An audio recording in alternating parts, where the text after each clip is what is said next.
What happens when the party never stops, even as the world burns around you? Hey, it's Darcy from Ladies First, and today we're talking about Cabaret and how it reveals the seductive danger of using entertainment to escape reality. Cabaret wasn't just another movie musical, it was a revolution. When it hit theaters in 1972, most Hollywood musicals were still family-friendly affairs, where characters burst into song to express their feelings. But director Bob Fosse had a different vision. He wanted to create what critic Decadence called a musical for people who don't particularly care for musicals. Bob Fosse made a crucial decision. Instead of having characters randomly break into song, he confined almost every musical number to the Kit Kat Club itself. This wasn't just a stylistic choice, it was a statement about how entertainment functions in society. The songs become performances within performances, creating layers of meaning that traditional musicals couldn't achieve. The story follows Sally Bowles, a free-spirited American cabaret singer who describes her emerald green nail polish as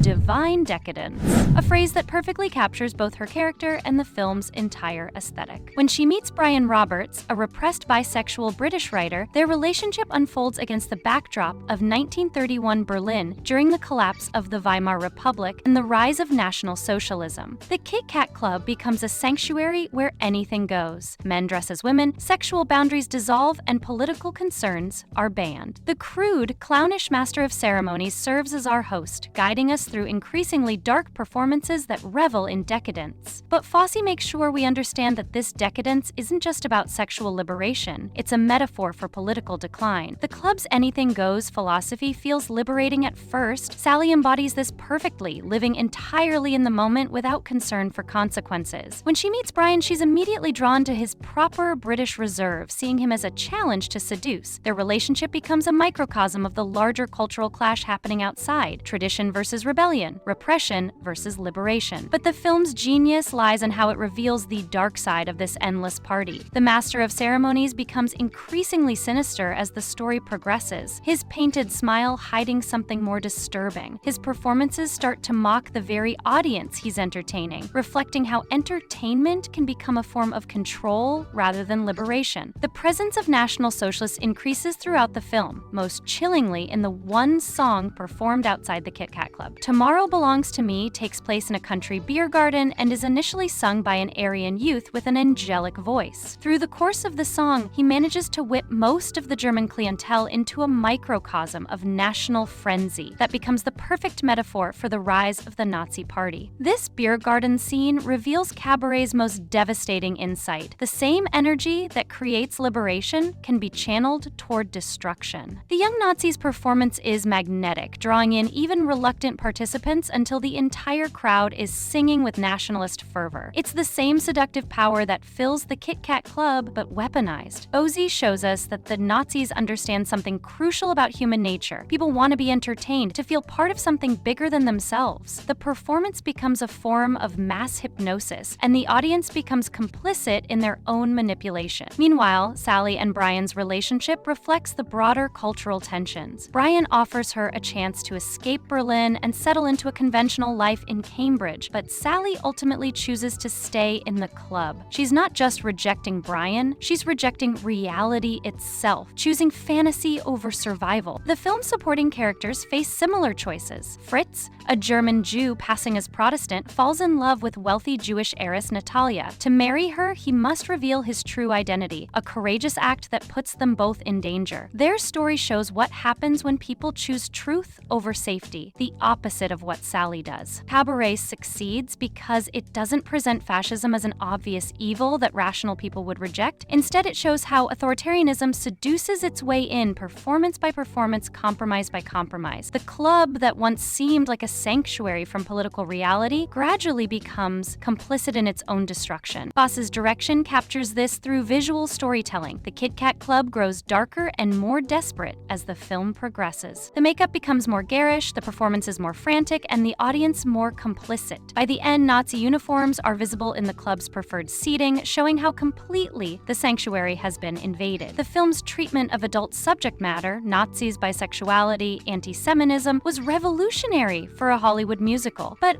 Fosse never lets these themes overshadow the entertainment value. The musical numbers are genuinely spectacular, which makes the film even more powerful. We're seduced by the same performances that mask the characters' moral compromises. Cabaret won 8 Academy Awards, setting a record for most Oscars won without winning Best Picture. But its real victory was proving that musicals could tackle serious themes without sacrificing entertainment value. Liza Minnelli's star-making performance as Sally showed that you could be both charismatic and morally compromised, talented and tragic. The film's relevance hasn't diminished because it captures something timeless about human nature, our tendency to choose comfortable lies over difficult truths. The Kit Kat Club represents every distraction we use to avoid confronting injustice every time we choose entertainment over engagement. But Cabaret also shows us the power of art to reveal truth. Even as the characters use performance to escape reality, the film itself uses performance to expose the dangers of that escape. The musical numbers that seduce us also educate us, showing how easily we can be manipulated by skilled performers with dangerous agendas. In the end, Sally's phrase "divine decadence" becomes the film's central metaphor. What seems divine, the freedom, the pleasure, the endless party, is actually decadent in the truest sense. It's decay dressed up as liberation, moral compromise disguised as sophistication. Cabaret forces us to confront an uncomfortable truth. Sometimes the most seductive choice is also the most dangerous one. The film suggests that willful blindness isn't just a personal failing, it's a political act with consequences that extend far beyond our individual lives. The show must go on, but at what cost? Cabaret reminds us that our entertainment choices are never just entertainment. They're statements about what we value, what we're willing to ignore, and what we're prepared to sacrifice for our own comfort. In a world where performance and politics are increasingly intertwined, that lesson feels more relevant than ever. So what's your take? Have you ever found yourself choosing entertainment over engagement when facing difficult realities? Let me know in the comments. And if you love overanalyzing timeless movies, don't forget to like this video and subscribe to Ladies First.